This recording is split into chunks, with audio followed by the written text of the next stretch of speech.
This is BBC World News America. Reporting from Washington, I'm Rajini Vaidyanathan.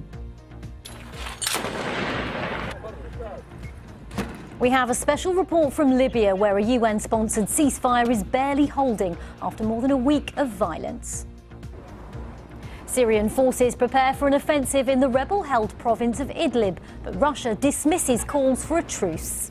And former President Barack Obama's back on the campaign trail, delivering a rare and stinging rebuke of his successor.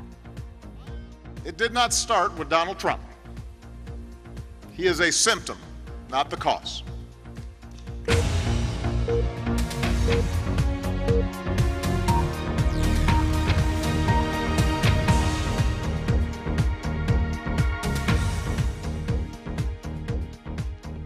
Welcome to World News America.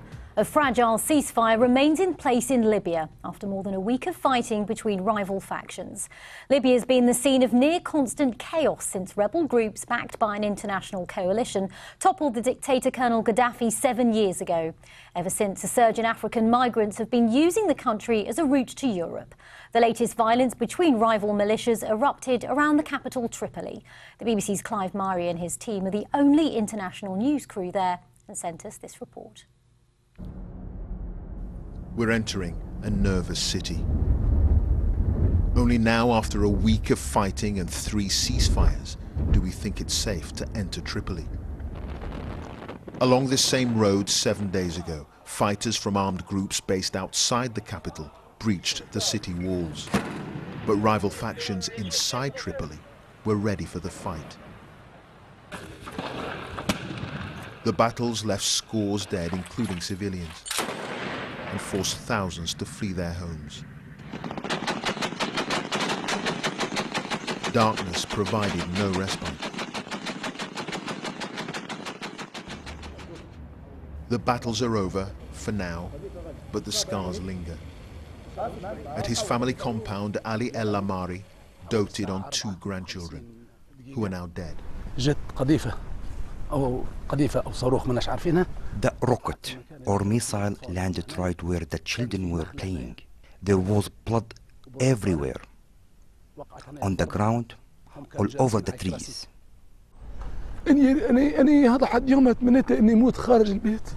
When you see the body of your grandchild in pieces, my daughter had to see it too.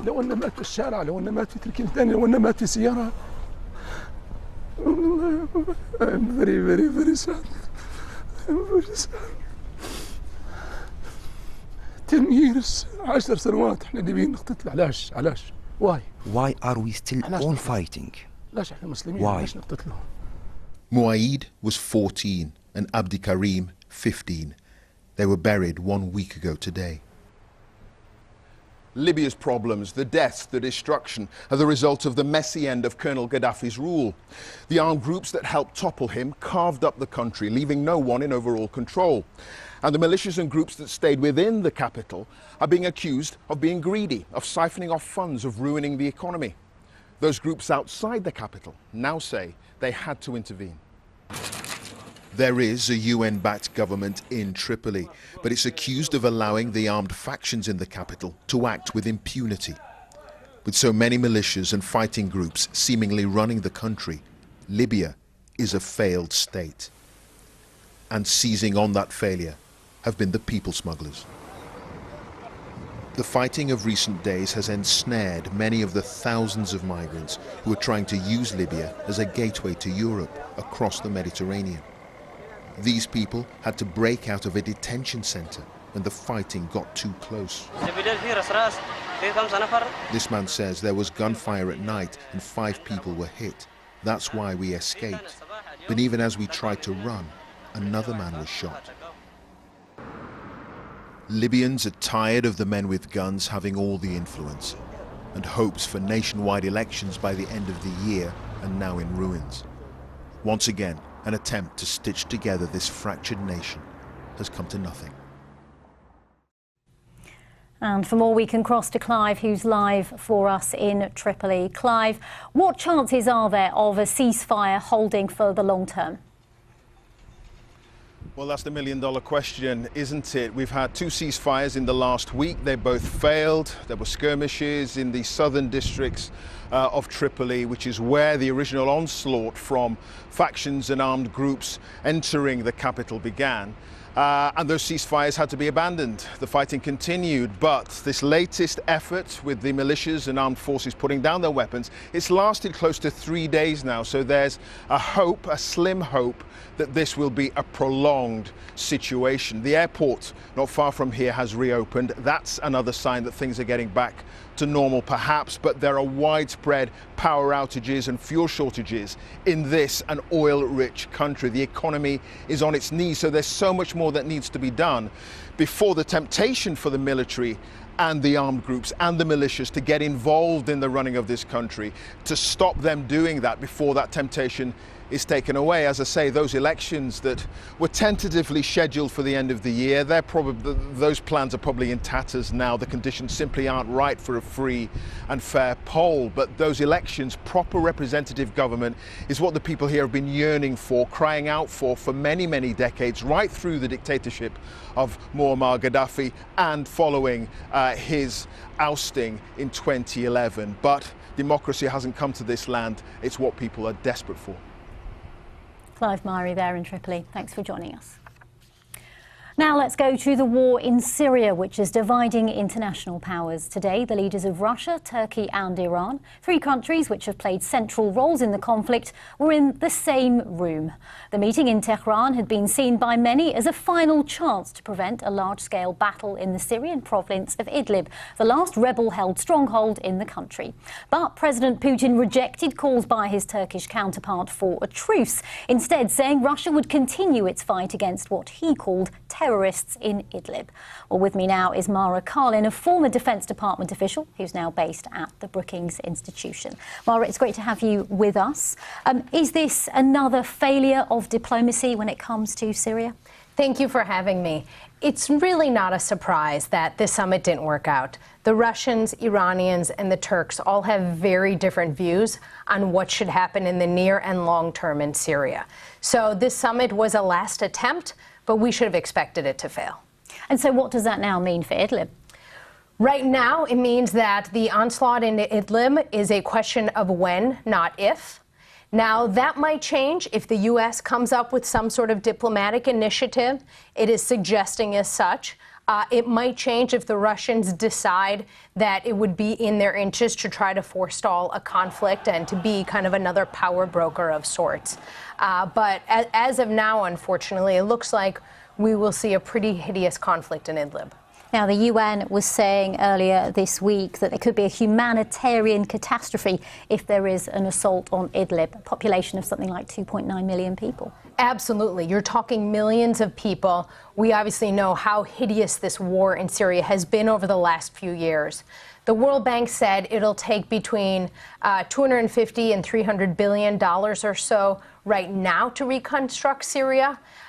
Effectively, you're talking 4 times the UK defense budget, and that's before what will be this conflict. You mentioned earlier the US. The US, of course, not around the table today at that meeting. What's the US's likely involvement in all of this? The U.S. involvement is a little bit confusing right now. There was an announcement by the Trump administration that the U.S. military presence of about 2,200 troops in Syria would remain indefinitely. You also saw an announcement that their mandate would be pretty broad. They would be there to defeat ISIS remnants and fellow travelers, but also to preclude a permanent presence by Iran and by Iranian partners in Syria. And yet there's a tweet earlier this week from the president who's saying President Assad should not recklessly attack Idlib province, saying hundreds of thousands of people could be killed. Don't let that happen. Could there be a change in strategy in the US? It's entirely possible. There are rumors of a diplomatic initiative. President Trump will be speaking to the UN in a few weeks, and he will be focused on the Middle East specifically. So he may perhaps announce something. But as of now, 2,200 U.S. military personnel on their own won't be able to push the Iranians out, push Hezbollah out of some sort of permanent presence. Mara, thanks very much for coming in. Thanks for having me.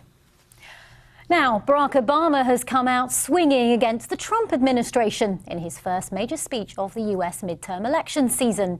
Addressing a crowd in Illinois, the former president addressed what he described as crazy stuff coming out of the White House, calling on voters to come out in force to support Democratic candidates this November. The BBC's Nick Bryant has more. This was Barack Obama returning to political centre stage, using what has always been the strongest weapon in his armoury, the power of speech, and deploying it against Donald Trump. Hello, Illinois! And he addressed this week's explosive revelations that Trump appointees are working secretly to subvert the president. They're not doing us a service by actively promoting 90% of the crazy stuff that's coming out of this White House and then saying, don't worry, we're preventing the other 10%. That's not how things are supposed to work. This is not normal. So these are extraordinary times. And they're dangerous times. These were his strongest criticisms yet of the man who succeeded him. And he was scathing about Donald Trump's response to events last year in Charlottesville, the clashes involving white supremacists and neo-Nazis. We're supposed to stand up to discrimination. And we're sure as heck supposed to stand up clearly and unequivocally to Nazi sympathizers. How hard can that be, saying that Nazis are bad? Donald Trump is a counterpuncher, and just over an hour later, buoyed by strong new jobs figures, he described his reaction to being asked about his predecessor's criticisms. He said, what do you think of President Obama's speech? And I said, I'm sorry, I watched it, but I fell asleep. I found he's very good for sleeping. These first 7 days in September, which started with the memorial service for John McCain, feel like a milestone moment, when the forces of resistance to the Trump presidency have asserted themselves more strongly. Much of that service was a rebuke to the president, and then came the blockbuster new book from Bob Woodward and the highly critical column in the New York Times, penned anonymously by an administration official. It's unprecedented in modern times to see this kind of public clash between a sitting president and his predecessor. And it speaks of how this divided country increasingly looks like two Americas. One that rallies around Donald Trump and one that seeks to resist him. Nick Bryant, BBC News, Washington. Well, for more on all of this, I'm joined by David Frum, former speechwriter to George W. Bush, now a senior editor at The Atlantic magazine. It's very good to have you with us in the studio, David. Thank you so much. First of all, let's start with the anonymous op-ed. Yes. You wrote quite an interesting critique of it in The Atlantic, which drew a lot of interest. Let me just read a line from it. You said, what the author has done is throw the government of the US into even more dangerous turmoil. He or she has inflamed the paranoia of the president and empowered the president's willfulness. Why did you write this? This op-ed will make things worse on the author's own terms. The author says that the president is fitful and amoral and paranoid. And the author says, but don't worry, there are those of us on the inside seeking to check him by telling him he can trust us. And then adds, but of course he can't because we're working against him. So now what happens the next time? An aide or a member of the cabinet says to the president, that crazy thing you want to do, sir, for your own sake, don't do it. The president will think, you're the author of that article, aren't you? Or you're one of those people, and you're trying to stop me for your own reasons, not for mine. And then the president will be more inclined to do the destructive thing. You've worked in the White House. If someone had criticisms against your former boss and felt they couldn't speak up, would this have been something people might have thought to do? Well, I would say having previous White House experience is of no use whatsoever in understanding this White House. Maybe if you worked in Lucy Ricardo's pie factory, you're ready for this White House, but not in any previous White House. Look, every administration has internal leaks. Those leaks are usually there to shape the policy process. The Bush administration was hit hard by some very painful leaks about some of its interrogation techniques, about its secret facilities, and those did a lot of damage. But the leaks were not aimed at the president's personal character. They were from inside. People thought the president was doing the wrong thing and trying to reshape the policy. this is a different order of magnitude, because this is an administration where not only the administration, but the White House, they have no loyalty to the president, no loyalty to each other. It is a snake pit. Is the president right to call on the Attorney General to try and find whoever this anonymous writer is? No, that's mad too. The way you deal with leaks is by building a spirit of camaraderie and teamship. That's too late. But there is nothing illegal about writing an op-ed for the New York Times. What would the Attorney General say? In fact, the President is putting the Attorney General in the same position that everybody else is, where they must say, yes, sir, right away, sir, I'll get on that, sir, hang up the phone and say, that's crazy, we're not doing that. And of course, today we've seen former President Barack Obama come out very stinging rebuke of the current incumbent of the White House, Donald Trump. What's your reaction to that? I thought President Obama's speech was a high-risk motivation, for a high-risk act, but one that will probably succeed. The Democratic problem is they have a potentially bigger coalition, but one that is less likely to vote, especially in these off-year elections. President Obama is seeking to mobilize that larger group. And I think it is probably true that he will have more success mobilizing them than President Trump will have leveraging President Obama's appearance to mobilize against him. What do you think this tells us about the upcoming midterms? It's getting quite scrappy already, isn't it? I think it tells us that that turnout may be quite high, unusually high. It tells us something else. This is going to be a midterm in which the party of the president is in trouble despite a reasonably strong economy. Usually when things are bad for the incumbent, it's because of a bad war or bad economy. This time, there are not a lot of international casualties. The economy is relatively strong. Wages are in trouble, it's true, but employment growth is strong. And yet the party of the president is in serious trouble.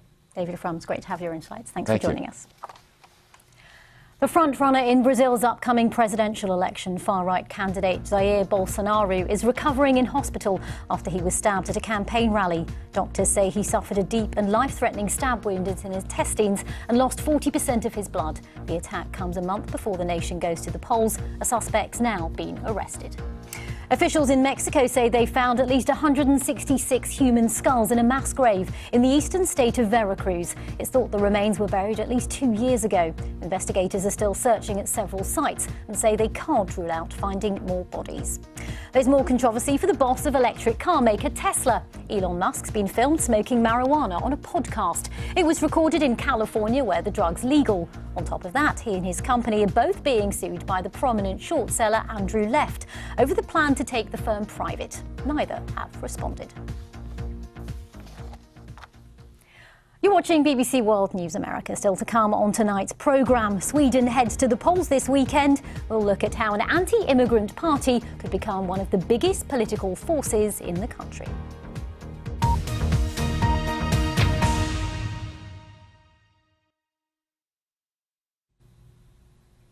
Earthquake rescue teams on the northern Japanese island of Hokkaido are focusing their efforts on finding victims whose homes were buried by landslides. At least 16 people are known to have died in the powerful earthquake. Another 26 remain missing, as David Campanale reports. Rescue workers search for survivors of the landslides caused by Thursday's pre-dawn earthquake. It's the latest deadly natural disaster to hit Japan, coming after typhoons, floods and a record-breaking heat wave. The authorities say it could take at least 1 week to restore power lines to the sparsely populated countryside. With bad weather expected over the next few days, officials are warning people to remain cautious and be prepared for aftershocks. Though climate change is worsening the impact of natural disasters, the country remains well prepared. David Campanale, BBC News.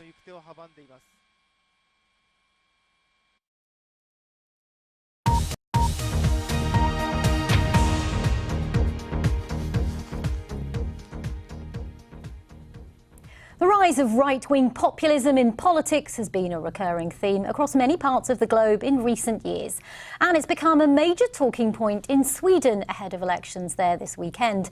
The country's anti-immigration party, Sweden Democrats, are on track to become the second biggest party there. It's a dramatic shift for a country known for its openness and liberal social values, as the BBC's Jenny Hill reports. Today, we fight. And it's a battle for the soul of this country. As they recreate Sweden's past, populists fight the establishment for its future. They are the voice of the people. They are sort of taking the people's voice and put it up into politics. He's talking about the Sweden Democrats. Once a neo-Nazi party, they don't like the EU and they don't like migrants. But this is where they live. They put cars on fire. It's very common.